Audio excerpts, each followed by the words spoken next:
రాహుగ్రహస్థ సంపూర్ణ చంద్రగ్రహణం సెప్టెంబర్ నెల 7వ తారీఖు 2025 సంవత్సరం ఆదివారము భాద్రపద పౌర్ణమి నాడు రాత్రి 9:56 నుంచి మరుసటి రోజు తెల్లవారుజామున 1:26 వరకు 3:30 గంటల పాటు యొక్క సంపూర్ణ చంద్రగ్రహణం రాహుగ్రహస్థ చంద్రగ్రహణం జరుగుతుంది. ఈ యొక్క చంద్రగ్రహణాన్ని శతవిష నక్షత్రం వారు, పూర్వభద్ర నక్షత్రం వారు చూడకూడదు, ముఖ్యంగా వారికే దోషము. అలాగే గర్భిణీ స్త్రీలు చూడకూడదు.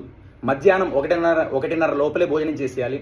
ఒకవేళ మేము ఉండలేమనుకున్న వారు రాత్రి 7:30 లోపల, చిన్నారులైనా పెద్దవారైనా గర్భిణీ స్త్రీలైనా రాత్రి 7:30 లోపల భోజనం చేసేసి గ్రహణం చూడకూడదు. మరుసటి రోజు ఉదయాన్నే శుద్ధి చేసుకొని, ఇల్లంతా శుద్ధి చేసుకొని దేవాలయానికి వెళ్ళి కేజీ బియ్యము, కేజీ మినుములు, చంద్రుడి ప్రతిమ వెండిలో, సర్ప ప్రతిమ వెండిలో నెయ్యి పోసి ఒక మట్టి మూకుడులో